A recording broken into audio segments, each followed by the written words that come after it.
If it's the end of the world, I will do better next time. Oh yeah, I know it. Yeah, I know it. If it's the end of the world, I know that I have lived my life to the fullest. Yeah, the fullest. We stood on top of mountains. We've been to space before. We had our dogs and houses. We dug up dinosaurs. We built those bombs are dropping. We fought in all their wars. Now that the sky's falling, what did we do? It hits the end of the world. A nautical one. A small story about a big ship and a refugee and a sailor. It was back in the early 80s, at the height of the boat people, and the sailor was hard at work on the carrier Midway, which was patrolling the South China Sea. The sailor, like most American servicemen, was young, smart, and fiercely observant. The crew spied on the horizon a leaky little boat, and crammed inside were refugees from Indochina, hoping to get to America.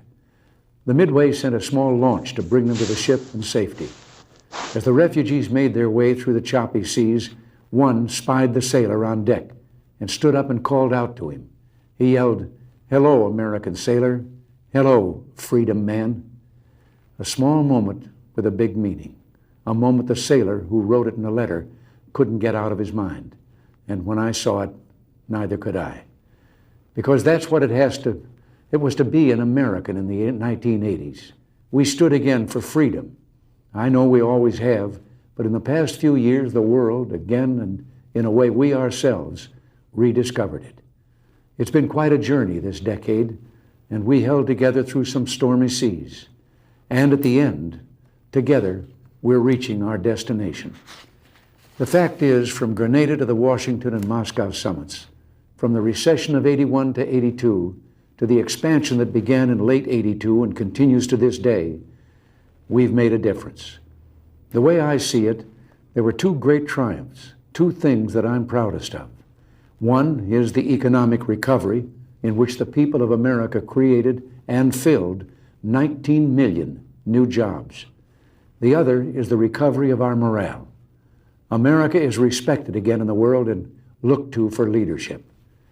Something that happened to me a few years ago reflects some of this. It was back in 1981, and I was attending my first big economic summit, which was held that year in Canada.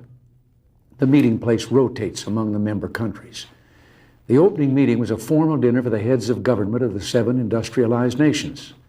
Well, I sat there like the new kid in school and listened. And it was all Francois this and Helmut that. They dropped titles and spoke to one another on a first-name basis. Well, at one point, I sort of leaned in and said, "My name's Ron." But in that same year, we began the actions we felt would ignite an economic comeback. Cut taxes and regulation, started to cut spending, and soon the recovery began. 2 years later, another economic summit with pretty much the same cast. At the big opening meeting, we all got together, and all of a sudden, and just for a moment, I saw that everyone was just sitting there looking at me. And then one of them broke the silence. "Tell us about the American miracle," he said. Well, back in 1980, when I was running for president, it was all so different. Some pundits said our programs would result in catastrophe. Our views on foreign affairs would cause war. Our plans for the economy would cause inflation to soar and bring about economic collapse. I even remember one highly respected economist saying back in 1982 that the engines of economic growth have shut down here, and they're likely to stay that way for years to come. Well, he and the other opinion leaders were wrong. The fact is, what they called radical was really right. What they called dangerous was just desperately needed. And in all of that time, I won a nickname, the Great Communicator. But I never thought it was my style or the words I used that made a difference. It was the content. I wasn't a great communicator, but I communicated great things. And they didn't spring full bloom from my brow. They came from the heart of a great nation, from our experience, our wisdom, and our belief in the principles that have guided us for 2 centuries. They called it the Reagan Revolution. Well, I'll accept that. But for me, it always seemed more like the great rediscovery, a rediscovery of our values and our common sense.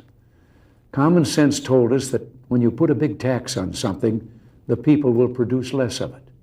So we cut the people's tax rates, and the people produced more than ever before.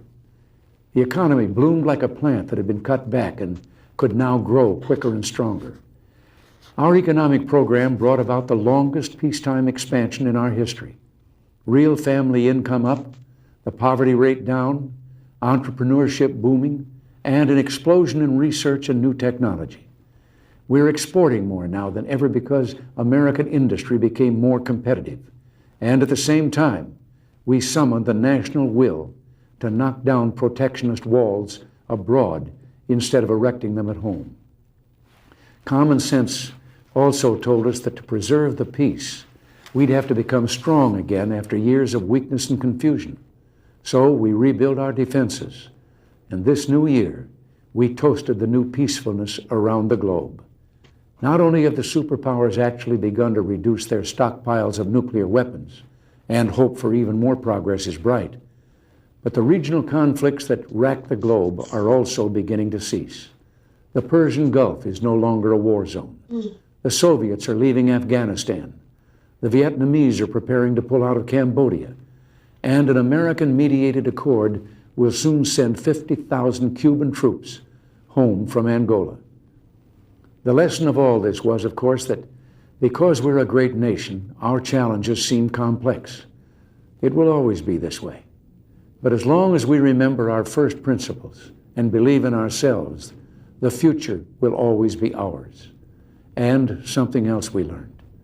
Once you begin a great movement, there's no telling where it'll end. We meant to change a nation, and instead, we changed a world. Countries across the globe are turning to free markets and free speech, and turning away from the ideologies of the past.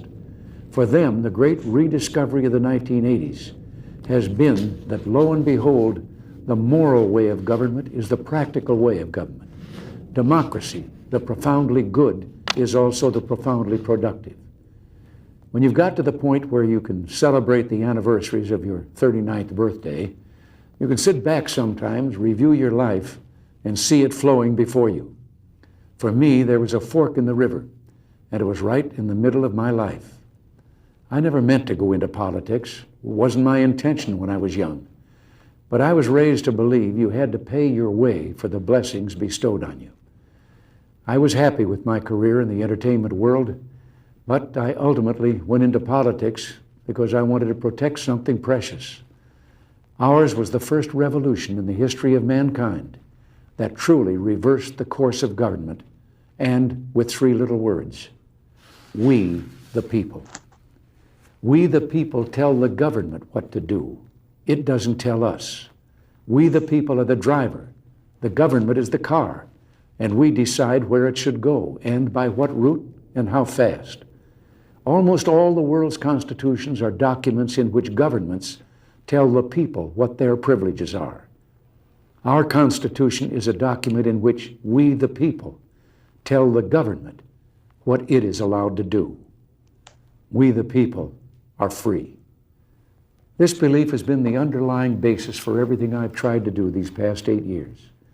But back in the 1960s, when I began, it seemed to me that we'd begun reversing the order of things, that through more and more rules and regulations and confiscatory taxes, the government was taking more of our money, more of our options, and more of our freedom. I went into politics in part to put up my hand and say, stop.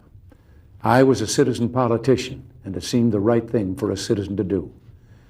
I think we have stopped a lot of what needed stopping, and I hope we have once again reminded people that man is not free unless government is limited.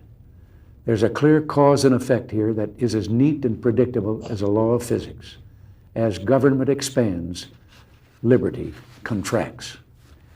Nothing is less free than pure communism, and yet we have, the past few years, forged a satisfying new closeness with the Soviet Union. I've been asked if this isn't a gamble, and my answer is no, because we're basing our actions not on words, but deeds. The détente of the 1970s was based not on actions, but promises. They'd promised to treat their own people and the people of the world better, but the Gulag was still the Gulag, and the state was still expansionist, and they still waged proxy wars in Africa, Asia, and Latin America. Well, this time, so far, it's different. President Gorbachev has brought about some internal democratic reforms and begun the withdrawal from Afghanistan. He has also freed prisoners whose names I've given him every time we've met. But life has a way of reminding you of big things through small incidents. Once during the heady days of the Moscow summit, Nancy and I decided to break off from the entourage one afternoon to visit the shops on Arbat Street. That's a little street just off Moscow's main shopping area. Even though our visit was a surprise, every Russian there immediately recognized us and called out our names and reached for our hands. We were just about swept away by the warmth. You could almost feel the possibilities in all that joy. But within seconds, a KGB detail pushed their way toward us and began pushing and shoving the people in the crowd. It was an interesting moment. It reminded me that while the man on the street in the Soviet Union yearns for peace, the government is communist, and those who run it are communists. And that means we and they view such issues as freedom and human rights very differently. We must keep up our guard, but we must also continue to work together to lessen and eliminate tension and mistrust. My view is that President Gorbachev is different from previous Soviet leaders. I think he knows some of the things wrong with his society and is trying to fix them. We wish him well, and we'll continue to work to make sure that the Soviet Union that eventually emerges from this process is a less threatening one. What it all boils down to is this: I want the new closeness to continue, and it will, as long as we make it clear that we will continue to act in a certain way as long as they continue to act in a helpful manner. If and when they don't, at first pull your punches. If they persist, pull the plug. It's still trust, but verify. It's still play, but cut the cards. It's still watch closely, and don't be afraid to see what you see. I've been asked if I have any regrets. Well, I do. The deficit is one. I've been talking a great deal about that lately, but tonight isn't for arguments, and I'm going to hold my tongue. But an observation, I've had my share of victories in the Congress, but what few people noticed is that I never won anything you didn't win for me. They never saw my troops. They never saw Reagan's regiments, the American people. You won every battle with every call you made and letter you wrote demanding action. Well, action is still needed. If we're to finish the job, Reagan's regiments will have to become the Bush brigades. Soon he'll be the chief, and he'll need you every bit as much as I did. Finally, there is a great tradition of warnings in presidential farewells, and I've got one that's been on my mind for some time. But oddly enough, it starts with one of the things I'm proudest of in the past 8 years, the resurgence of national pride that I called the new patriotism. This national feeling is good, but it won't count for much, and it won't last unless it's grounded in thoughtfulness and knowledge. An informed patriotism is what we want. And are we doing a good enough job teaching our children what America is and what she represents in the long history of the world? Those of us who are over 35 or so years of age grew up in a different America. We were taught very directly what it means to be an American, and we absorbed almost in the air a love of country and an appreciation of its institutions. If you didn't get these things from your family, you got them from the neighborhood, from the father down the street who fought in Korea, or the family who lost someone at Anzio, or you could get a sense of patriotism from school. And if all else failed, you could get a sense of patriotism from the popular culture. The movies celebrated democratic values and implicitly reinforced the idea that America was special. TV was like that too, through the mid-60s. But now we're about to enter the 90s, and some things have changed. Younger parents aren't sure that an unambivalent appreciation of America is the right thing to teach modern children. And as for those who create the popular culture, well-grounded patriotism is no longer the style. Our spirit is back, but we haven't re-institutionalized it. We've got to do a better job of getting across that America is freedom. Freedom of speech, freedom of religion, freedom of enterprise, and freedom is special and rare. It's fragile. It needs production. So we've got to teach history based not on what's in fashion, but what's important. Why the Pilgrims came here, who Jimmy Doolittle was, and what those 30 seconds over Tokyo meant. You know, 4 years ago, on the 40th anniversary of D-Day, I read a letter from a young woman writing to her late father, who had fought on Omaha Beach. Her name was Lisa Zanata Henn, and she said, "We will always remember. We will never forget what the boys of Normandy did." Well, let's help her keep her word. If we forget what we did, we won't know who we are. I'm warning of an eradication of the American memory that could result ultimately in an erosion of the American spirit. Let's start with some basics. More attention to American history and a greater emphasis on civic ritual. And let me offer lesson number 1 about America. All great change in America begins at the dinner table. So tomorrow night in the kitchen, I hope the talking begins. And children, if your parents haven't been teaching you what it means to be an American, let them know and nail them on it. That would be a very American thing to do. And that's about all I have to say tonight, except for one thing. The past few days when I've been at that window upstairs, I've thought a bit of the shining city upon a hill. The phrase comes from John Winthrop, who wrote it to describe the America he imagined. What he imagined was important because he was an early pilgrim, an early freedom man. He journeyed here on what today we'd call a little wooden boat. And like the other pilgrims, he was looking for a home that would be free.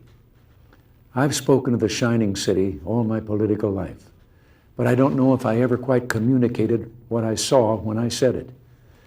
But in my mind, it was a tall, proud city built on rocks stronger than oceans, windswept, God-blessed, and teeming with people of all kinds living in harmony and peace. A city with free ports that hummed with commerce and creativity. And if there had to be city walls, the walls had doors, and the doors were open to anyone with the will and the heart to get here. That's how I saw it and see it still. And how stands the city on this winter night? More prosperous, more secure, and happier than it was 8 years ago.